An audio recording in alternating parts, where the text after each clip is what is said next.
my lovely students, a very warm welcome to today's session. I hope all of you are doing absolutely fine and ready to begin with session. आज हम discuss करने वाले हैं Vishakha guidelines. जो भी बच्चे CLAT के लिए प्रिपेयर कर रहे हैं या अलग लॉ एंट्रेंस एग्जामिनेशंस के लिए प्रिपेयर कर रहे हैं, तो हम हमेशा कुछ इंपॉर्टेंट लैंडमार्क जजमेंट्स को प्रिपेयर करते हैं. उसमें से एक बहुत ही इंपॉर्टेंट जजमेंट है Vishakha guidelines. Now without any further ado जल्दी से देखते हैं इस केस में हुआ क्या था, क्या ले डाउन किया गया था इस केस में, और इससे रिलेटेड हमारे पास आज के दिन कौन से प्रेजेंट लॉज हैं. ठीक है जी, चलो. तो सबसे पहले तो विशाखा गाइडलाइंस रिलेटेड है sexual harassment of women at work place, क्योंकि हमारा कॉन्स्टिट्यूशन कहता है कि हर जगह इक्वालिटी होनी चाहिए, डिस्क्रिमिनेशन नहीं होना चाहिए किसी का. तो जहां वर्क प्लेस पे विमेन को सेक्सुअल हरासमेंट फेस करनी पड़ती है, that is a sort of what, that is a sort of violation of right to equality and freedom of work. अब यहाँ पर this can be an example, this can be treated as an example of sexual harassment, that this is how it can be done, where somebody physically approaches you or touches you in an appropriate way at your workplace, then it is what it is sexual harassment. अब ये एक instance है, इसके अलावा और क्या क्या चीजें इसमें कवर हो सकती हैं हम वो भी देखेंगे. ठीक है जी, चलो. सो सबसे पहले Zia Modi says in her book 10 judgments that changed India, judicial activism reached its pinnacle in Vishakha versus State of Rajasthan. Supreme Court provided the first authoritative decision for sexual harassment at workplace. Sexual harassment at work place के issue को address करने के लिए supreme court की ये पहली judgement थी. और यहाँ पर in India supreme court acknowledged and relied to a great extent on international treaties that had not been transformed into municipal law.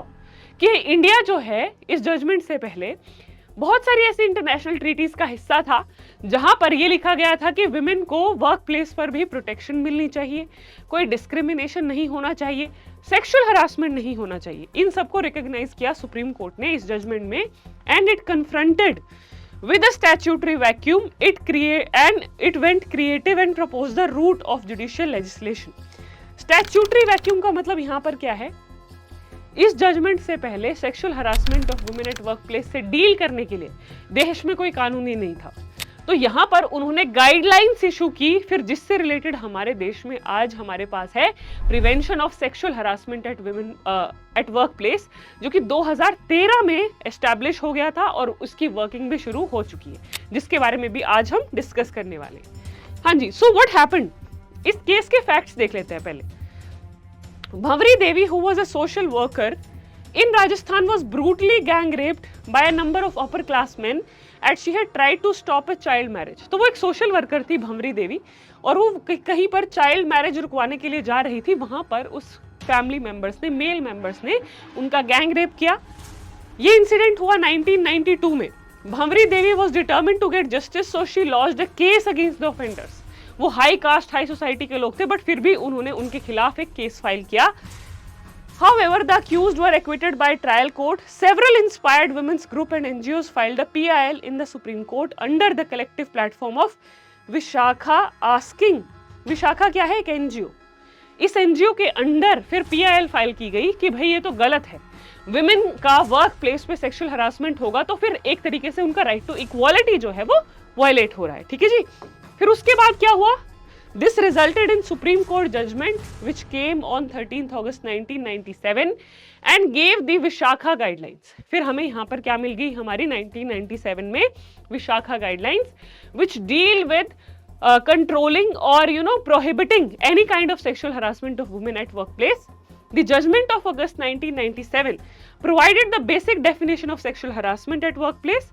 तो ये जो guidelines आई, ये judgment आई, उसमें उन्होंने define किया कि sexual harassment at workplace में क्या क्या चीजें काउंट की जा सकती हैं, and provided guidelines to deal with it. It is seen as significant legal victory for women groups in India.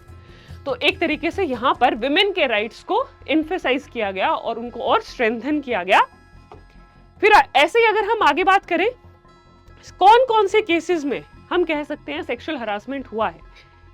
Explicit promise of preferential treatment in employment, कि तुम अगर मुझे सेक्सुअल फेवर्स दोगी तो तुम्हें प्रमोशन जल्दी मिलेंगे, ये भी क्या है, सेक्सुअल हरासमेंट है. Threat of detrimental treatment in employment, that अगर तुमने मेरी बात नहीं सुनी तो तुम्हें जॉब से निकाल देंगे या तुम्हें प्रमोशन नहीं मिलेगा। थ्रेट अबाउट प्रेजेंट और फ्यूचर एम्प्लॉयमेंट स्टेटस, नौकरी से निकाल देने का थ्रेट देना।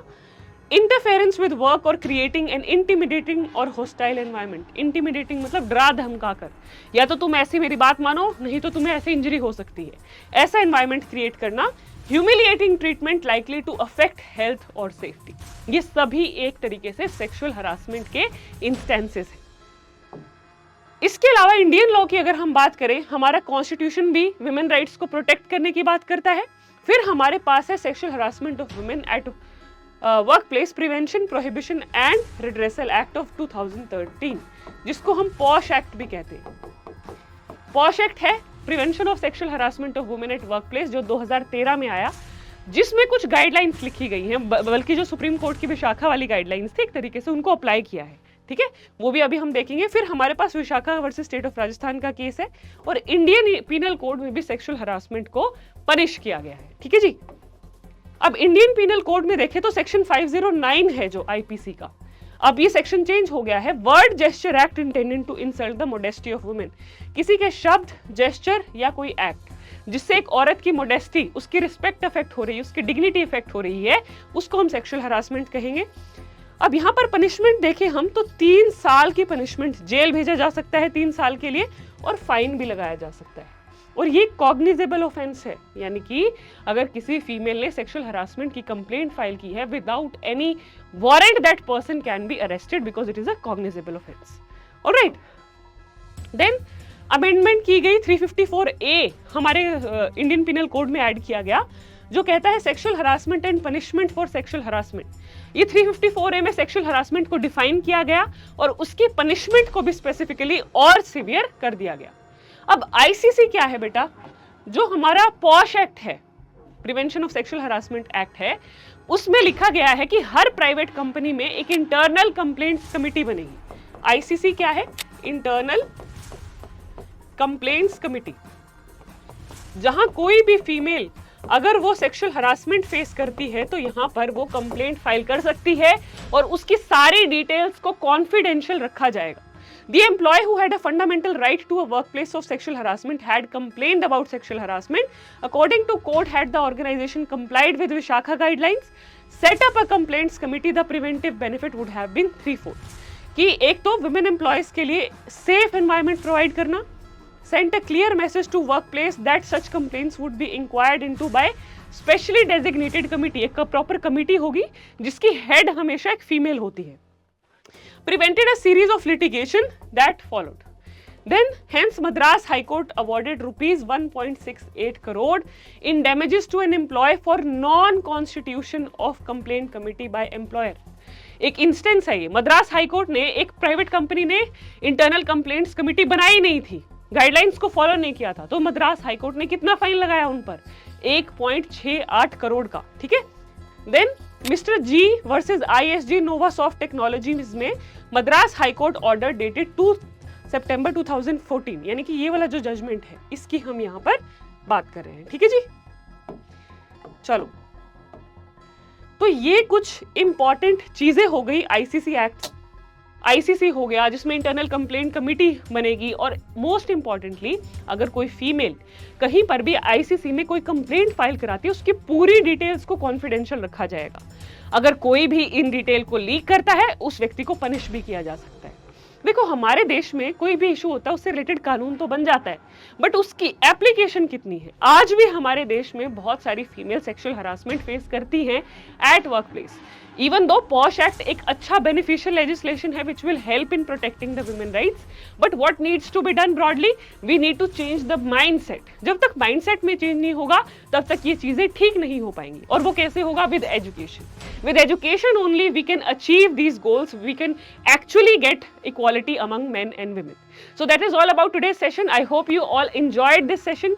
किसी का कुछ doubt हो, कुछ concern हो, feel free to ask in the comment section. Thank you everyone. Have a great day.